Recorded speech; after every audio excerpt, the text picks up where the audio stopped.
Musrembang RKPD ini merupakan sebagai kegiatan awal dari 99 hari program Bupati Lombok Utara. Musrembang RKPD kali ini mengangkat tema peningkatan kualitas hidup masyarakat dan daya saing daerah.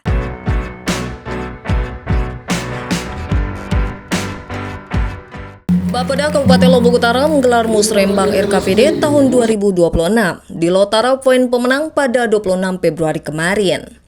Musrembang RKPD ini merupakan sebagai kegiatan awal dari 99 hari program Bupati Lombok Utara yang baru beberapa hari dilantik oleh Presiden RI Prabowo Subianto.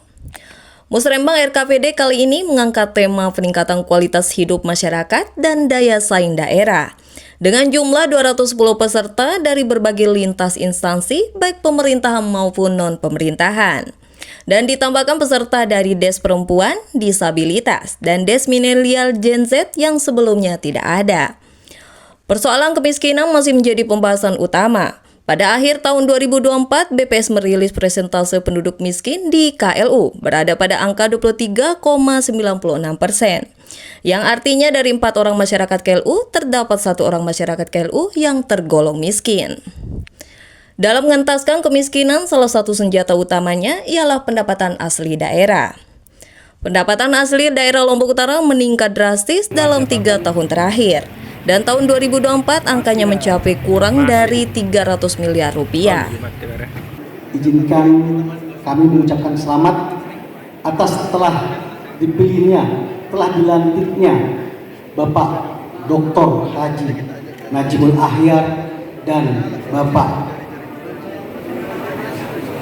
Kusmala Hadi Samsuri STMT sebagai Bapak Bupati dan Wakil Bupati periode tahun 2025-2030. Bapak untuk mengentaskan kemiskinan adalah peningkatan PAD.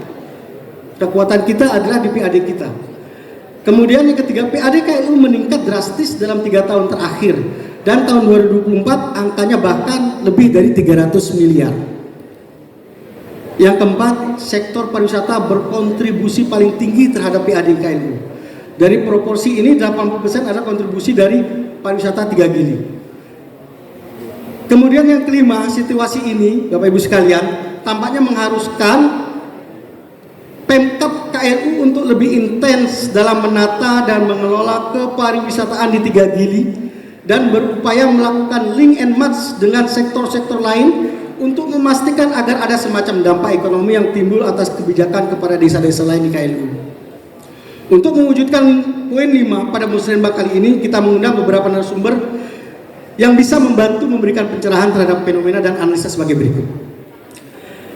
Tema peraturan yang pertama, tema peraturan Presiden nomor 84 tahun 2001 tentang rencana induk destinasi pariwisata nasional Lombok Gili Tramina tahun 2024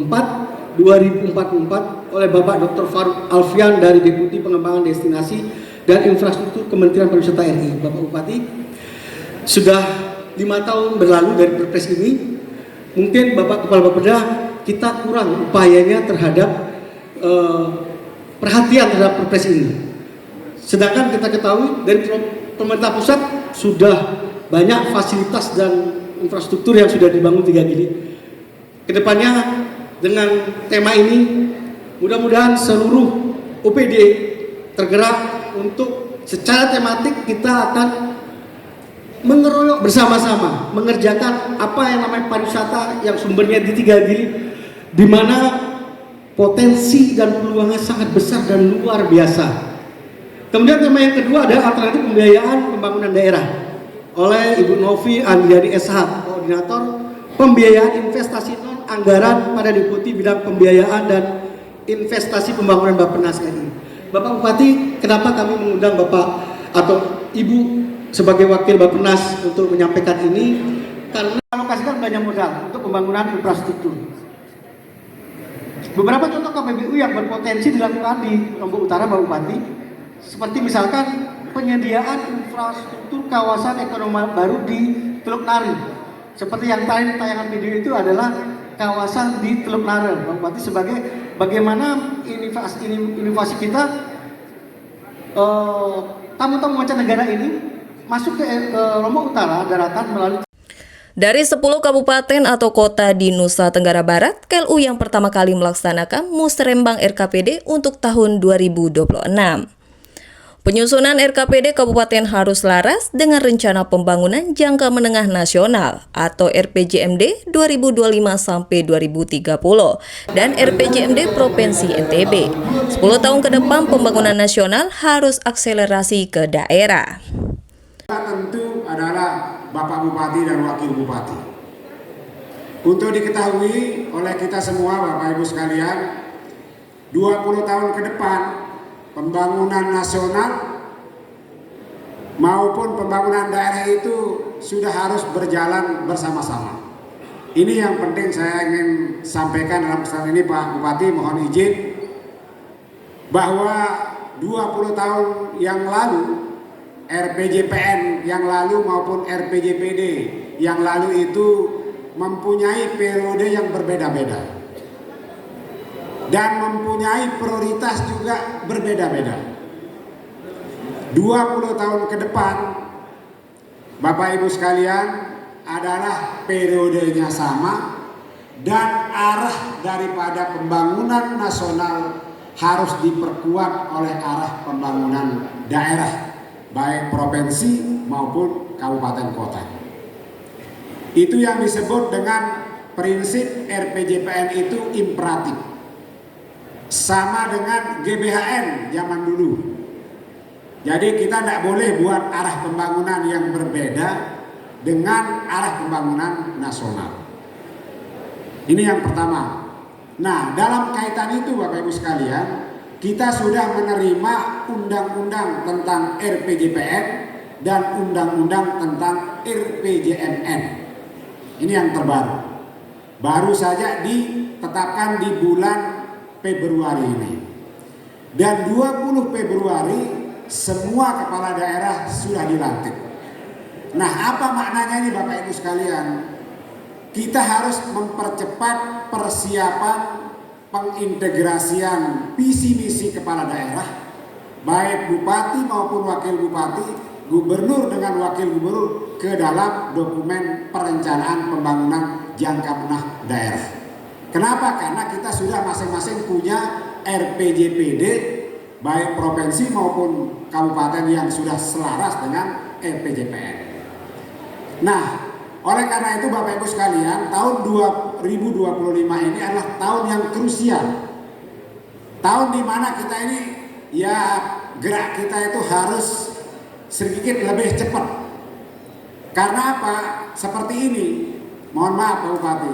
Kita sudah berbicara 2026. Pak Bupati ini perlu dibantu untuk memasukkan visi misi beliau itu di dalam dokumen perencanaan pembangunan jangka menengah daerah 2025-2029 yang masih harus kita persiapkan untuk ditetapkan oleh DPRD menjadi perda. Nah, oleh karena itu nih saya ingin ingatkan kepada Pak Kepala Bapeda ya, seiring dengan Musrembang RKPD menjadi kesempatan pertama meluangkan pokok-pokok pikiran. Ada beberapa hal yang perlu menjadi pikiran untuk KLU, yaitu fokus pendidikan dengan pembangunan perguruan tinggi, fokus kemiskinan dengan meningkatkan perekonomian masyarakat, mempercepat pembangunan rumah sakit di wilayah timur atau Kayangan dan Bayan, membentuk kecamatan khusus untuk kawasan wisata Tiga Gili. Pada persoalan kemiskinan, KLU pada tahun 2024 mengalami penurunan sebesar 1,84% menjadi 23,96% dari tahun sebelumnya, yaitu 2023 25,8%. Beberapa waktu lalu BPS juga telah menerima rilis meningkatnya laju pertumbuhan ekonomi di KLU 2023 yang tumbuh positif sebesar 5,1%. Pada 2023, sektor yang mengalami laju pertumbuhan tertinggi adalah sektor konstruksi sebesar 13,18%. Dan penyediaan akomodasi makanan dan minuman atau aktivitas pariwisata yang mengalami peningkatan pertumbuhan sebesar 10,85%. Mengacu pada arah pembangunan nasional tahun 2026 dari Bappenas, maka arah pembangunan di Kabupaten Lombok Utara tahun 2026 berfokus pada pengurangan kemiskinan dan kemiskinan ekstrim, pencegahan stunting, peningkatan kualitas sumber daya manusia, peningkatan kualitas pelayanan kesehatan dan pendidikan, penguatan daya saing daerah, dan pengendalian inflasi. Tentu itu akan menjadi kebijakan-kebijakan ke depan, dan dia akan bisa menjadi kebijakan apabila dituangkan secara tertulis, secara formal dalam APBD kita. Untuk itu maka beberapa hal yang mungkin perlu menjadi pikiran kita pada saat ini, Pak Kepala Bapeda dan seluruh yang hadir pada kesempatan ini. Yang pertama adalah kondisi kita Kabupaten Lombok Utara, yang tadi masih disampaikan oleh Pak Kepala Bapeda bahwa kita masih berada pada posisi angka kemiskinan yang paling tinggi di Nusa Tenggara Barat. Ini sebetulnya predikat yang menyedihkan kita. Tetapi saya selalu mengajak kita semua dari awal bahwa mari kita memandang angka-angka ini dengan semangat optimisme. Kita hilangkan semangat pesimis kita, bahwa kita berada pada kondisi atau posisi kemiskinan yang tertinggi ini karena memang kita berada atau mulai dari starting awal yang tinggi, dan kita juga adalah daerah yang kalau bicara dari pemekaran umur kita paling muda di Kabupaten Lombok Utara.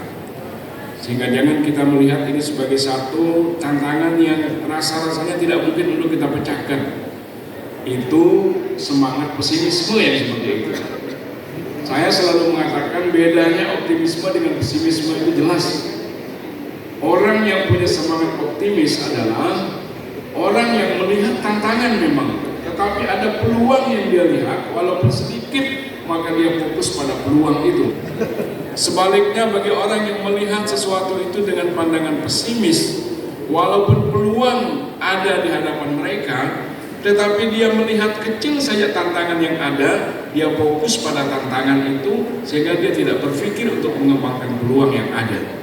Maka saya mengajak kita semua, sebagaimana semangat Pak Gubernur, sebagaimana semangat Pak Presiden yang sudah disampaikan, kita pandang pembangunan daerah ini dengan kacamata optimisme. Insya Allah pasti ada solusi dan akan kita menyelesaikan.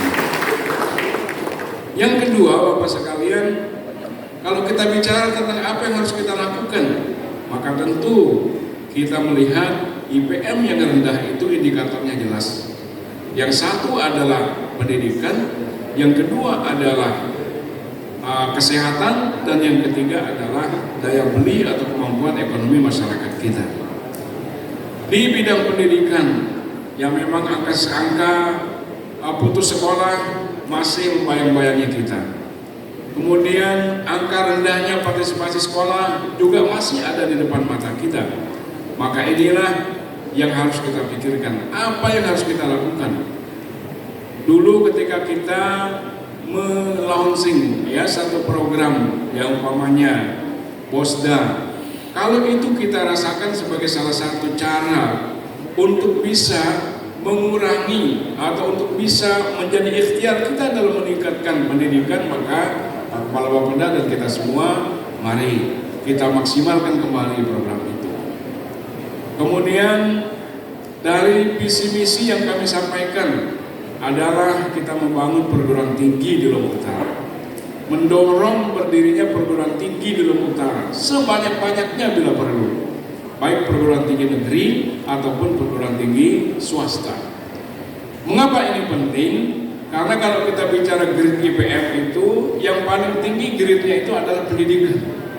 Dan di pendidikan itu, yang paling tinggi grade-nya itu adalah apakah kabupaten itu memiliki pendidikan atau perguruan tinggi atau tidak.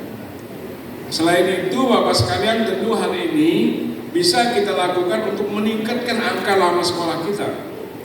Kalau kita bicara di Kabupaten Lombok Utara, mungkin sarjana kita sudah banyak. S1, S2, S3 sudah banyak. Anak-anak kita yang sekolah juga sudah banyak. Tetapi jika dibagi rata dengan jumlah penduduk Kabupaten Lombok Utara, maka angka partisipasi sekolah kita ini masih rendah.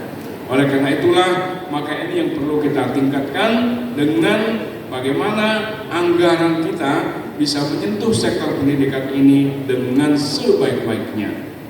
Pelaksana Musrembang RKPD dihadiri Bupati Lombok Utara yaitu Najmul Ahyar, Wakil Ketua 1 DPD KLU Hakama, Kapolres KLU dan Dim 1606, para asisten, para camat, para kades, dan para pegiat sosial. Tamu kehormatan Kepala Bapeda NTB yaitu Iswandi. Dari Lombok Utara, Tim Liputan melaporkan.